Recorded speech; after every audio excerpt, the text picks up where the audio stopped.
Hello and welcome back to Arya.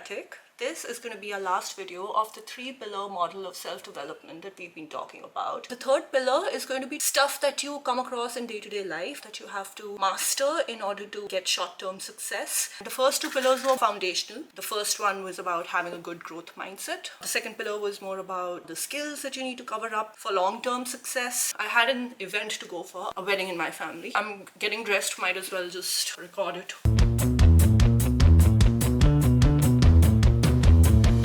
Now the first two pillars that we had started with sounded a lot more abstract. But the reason why those two pieces were important for me to mention first was because a lot of people neglect those and they get stuck in the day-to-day rut. Getting the day-to-day right, which is this pillar that we'll be talking about, is extremely crucial.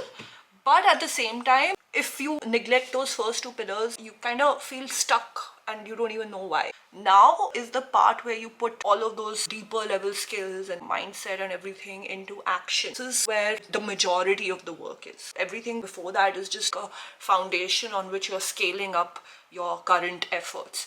And the current effort has to be done efficiently and accurately. That happens through the second layer of this third pillar, which is systems. I am probably somebody who's really good at making good use of my empty spaces. By empty spaces, I mean the time that I have free between a few tasks. Those are efficiencies. But they are not necessarily systems. Systems are almost like routines that you set in place which allow you to free up your mind space. If you feel like you're constantly panicking and chasing task items, systems allow you to not chase them and just integrate them as a natural part of your routine. It becomes almost like a natural personality. If you're from India, it depends on how you've grown up. Obviously, there's so much diversity within India as well. But a lot of times we in India are raised with this sense of your studies are the most important thing and everything else is secondary, which means that all the errands of running a home, a lot of kids don't even make their own beds because they're just required to focus on their exams, focus on their classes, tuition, school, and that itself is so hectic that they don't usually have time to do that. But they're made to prioritize certain aspects of life that are not composed of everyday chores. And then they get into, say, their first job, they move away from home for the first time and they realize that something as simple as getting your laundry sorted can feel like a task. It doesn't feel like a part of your everyday routine. It doesn't become autopilot. It becomes a thing that occupies a lot of space and steals time from your everyday tasks that are actually conducive to success. So when you build systems, what it allows you to do is allocate your tasks that you will encounter on an everyday basis into productive tasks and chores. Chores are also important. We're not supposed to neglect them. They're a foundation on which your health, your sanity, a lot of the chaos that a lot of people experience when they move out of their homes for the first time is based in this lack of having systems around chores. But the systems are not just limited to chores. The systems can be limited to your everyday work. Say, did you growing up have a homework routine? Did you have a routine of revising the curriculum that was taught in the school every day? Or were you the student who just neglected it until last moment when the exams happened and that's when you decided to study? Were you someone who liked to go out every evening to meet friends? Did you exercise that muscle of showing up when relatives come home and make small talk with them? Even the small talk that you made with relatives growing up is something that teaches you how to interact with grown-ups or how to interact with people that do not think the same as you. A lot of us as kids growing up have avoided those experiences. There are certain things that we need to sort of now actively bring back into our systems because they're not a natural part of our system. And the thing about building these systems is that it can be very overwhelming when you start doing it for the first time. When you move to your college for the first time and now you realize that you have to probably network with seniors for potential jobs and internships and look after your own laundry. You have to feed yourself. Sometimes it can be easier, you may have a college mess or a cafeteria and maybe your meals are taken care of, but maybe you are living in your own accommodation and now you have to sort of figure out your own food, and maybe you are able to hire a house help. This is especially in the Indian context because it's relatively easier to find someone to cook for you. It's more affordable.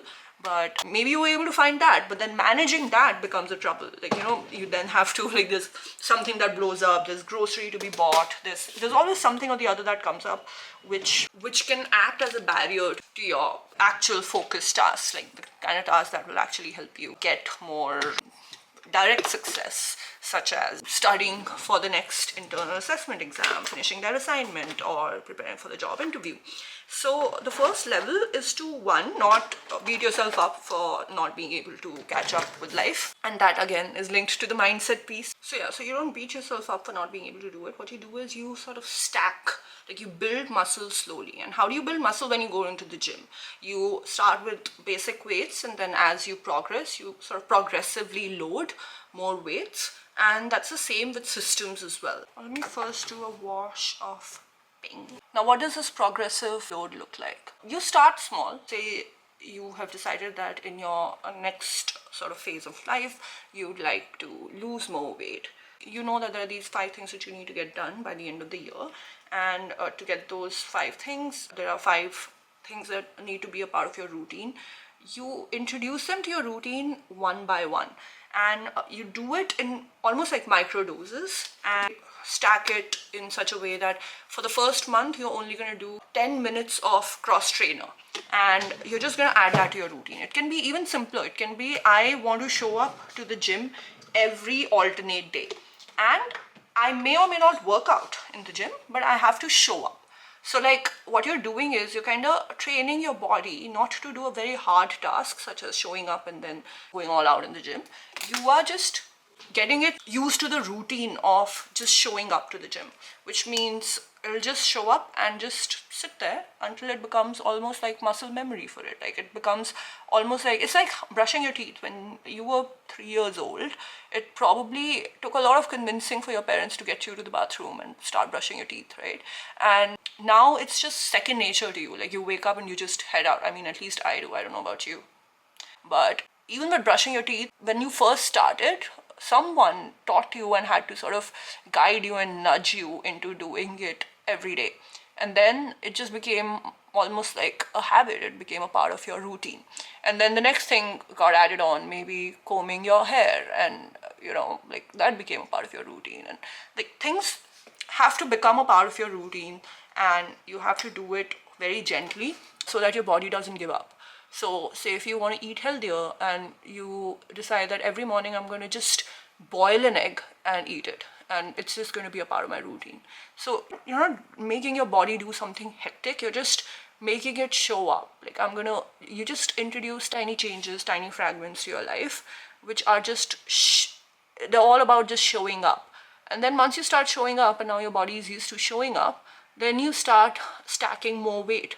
So say you've just started college and you've now moved away from home for the first time, and you're like, okay, every week I just want to spend 15 minutes tidying up my room. And you just start doing that for 15 minutes. Now, every weekend, I also want to add a little bit of laundry.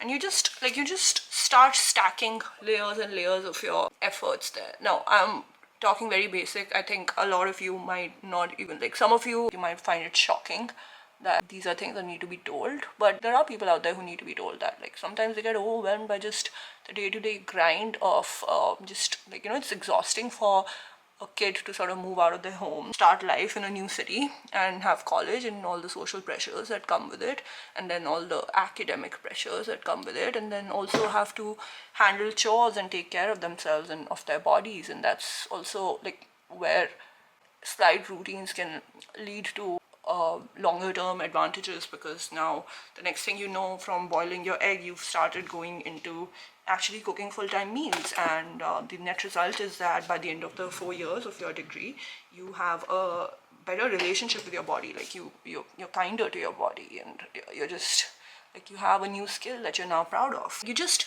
microdose the changes that you want to make in your life, create systems that allow you to get closer to your goals, but you do it slowly. Like you don't just make resolutions and you just force fit them onto your life. You introduce them very slowly. You sort of step back, you let your body get comfortable with it, and then you add another layer. Say your professor gives you class slides and you make sure that you are reading them, just glancing at them. You don't have to learn them, you don't have to understand them.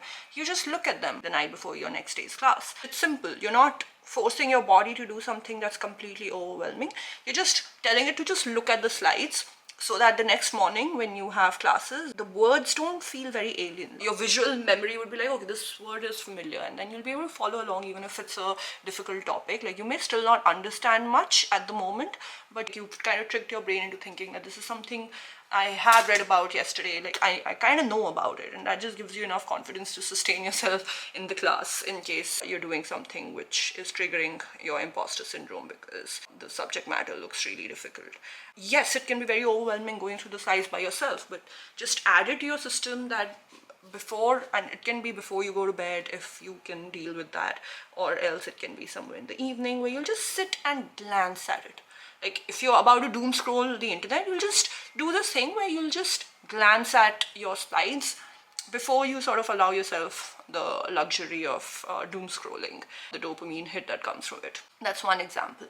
Another system would be that to make sure that you are not wasting your class time. A lot of times people zone out in the classroom. They sometimes zone out in the meetings, or zone out during the long stretches of hours that they're supposed to be doing productive work, and you know that time is not going to come back. So you have to treat class time as very precious. Like, be that person who actually listens in the classroom. Don't be that person who thinks, I'm going to chill right now and then just study on my own last moment. Because you have to sit through the class anyway, right? You're sitting there for attendance. Might as well get through the matter right now, so that all you have to do around exam time is revise. And it's almost like a baseline expectation, but a lot of people don't do that and then feel like it's really going out of hand. Only if they could tweak a few things about their system, it could have just worked out so much better. Watch where your brain is going. So if you have thoughts, like if you're a daydreamer in the classroom, avoid that, because then you're stealing time from your future self, and that's not fair to your future self. Then the future self is going to have to put in more work and be more stressed. Be kinder to your future self. Don't defer your efforts.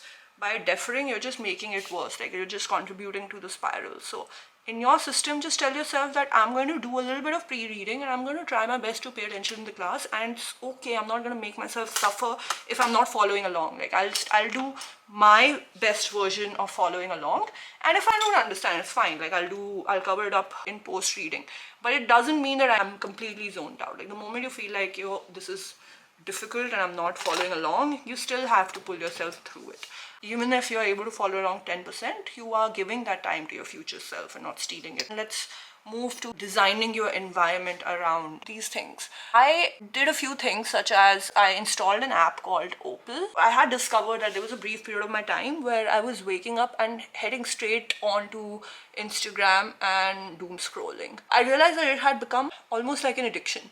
And a month passed and I realized that I have spent like a good chunk of hours just doom scrolling on Instagram, and I realized that I need an intervention, and this app really helped me. Because what happens with this app is that you install it and then you set a time period. Like, for me it's 9 to 11. Between 9 to 11 I cannot open Instagram or YouTube. Like, even if I want to, the app will kick me out. Like, it'll make me do a meditation for like 15 seconds before I can even access the app. And then once I access the app, then I have a choice to either take a short break or leave the session early. But by the time I reach that page where I'm leaving the session early, I'm able to gather myself. So like, that whole autopilot scrolling that used to happen has now completely stopped happening. Whenever you notice that you are spending too much time on social media, I'm not saying that regular scrolling is the same as being addicted, but you'll know, like, you will know when you're addicted versus when you're not. The moment you know, an app like this can really help just de-addict you, and then you can go back to normal. Like, you don't need to have that app on all the time. There are a few other apps as well. This one, Opal, is also free, I think, but I got the paid version. But there are a lot of free apps as well that allow you to do that. These screen time manager apps are just incredible, especially if you need that initial boost. If you've sensed yourself sliding down the rabbit hole, catch yourself when that happens, because it's such a huge sink of time. The social media manager app was one example. Another was that I started connecting my coffee routine to this idea that while my caffeine rush lasts, I have to get XYZ tasks done. And that was a system. Actually, I don't even know if it was the coffee itself, but the fact that I had allocated a certain block of time to me to get some work done, that I was just able to work at 2x the speed that I normally would. Otherwise, I would just subconsciously delay my efficiency. And that's where the efficiency part comes in. Work expands to occupy the time that you have. And if you are somehow able to give yourself windows within which you want to work, you will see that those windows free up a lot of your time for the rest of the things that you want to add to your routine. While the coffee was a system, the environmental change that I made was that I decided to keep my coffee machine right on my bedside. I decided to just buy a coffee maker that was pre-programmable. It had a timer. I would set the timer to 15 minutes before I would wake up so that my first alarm would ring with the sound of my brewing machine. I trained my mind to think of productivity the moment I smelled coffee. Keeping the coffee machine right by my bedside meant that I was just able to spring into action without having to force myself to do so.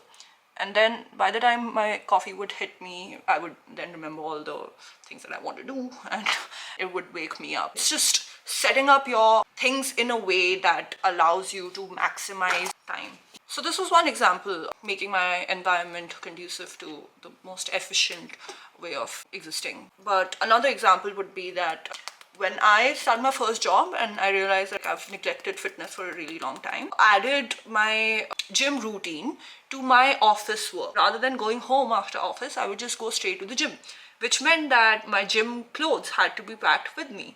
And I just made a process. My gym had lockers, so I borrowed a locker and I kept some extra supplies that I needed for freshening up in the locker itself. And then I had my gym clothes that I used to carry. My sneakers used to always stay in the gym locker. There were a couple of times where I even wore my gym leggings under my office pants. Like, it was an experiment that I was trying to see if that sort of helps in any way, and I realized that it's not needed. Like, I can just carry my gym wear in a tiny bag with me with my tiffin. That was another thing that I added to my system. Like, rather than having office cafeteria food, I decided to have a bunch of boiled and steamed vegetables in a tiny tiffin that I would carry. And I would just prepare it and keep it in the fridge, and then in the morning keep it in my bag in which I also had my gym wear. That was it. I did things in my external environment that allowed me to stack my systems in such a way that I didn't have to overthink a task. Like, I could just finish my office and go straight to work. Like, I didn't have to overthink what is going to be my lunch the next morning. It was very simple. I didn't have to overthink what was I wearing in the morning, because I just had a very simple wardrobe of 5 items that I would just choose different permutations and combinations from. Or sometimes I would just prepare my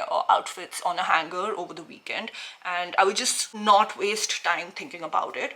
And then I would just not have to make the decision of going home and then sort of relaxing and then going to the gym. I would just go straight to the gym, and my relaxation time was the car ride from office to the gym. It was a shared cab that the office used to provide, and I would just drop down at the gym and I would change in the gym washroom with the clothes that I was carrying with me and put on my sneakers from the locker that I had in my gym, and I was just able to optimize the same amount of time that I had and remove those empty spaces that I had between switching different tasks. One caveat is that you'll never always be in this hyper efficient, hyper present sort of a stage of life. Like, every now and then you will have phases of extreme productivity where you're like 100% efficient and you're just meeting all your goals, and then there would be days where you're like, you know, a week passed by and I've hardly done 20% of the things that I wanted to do.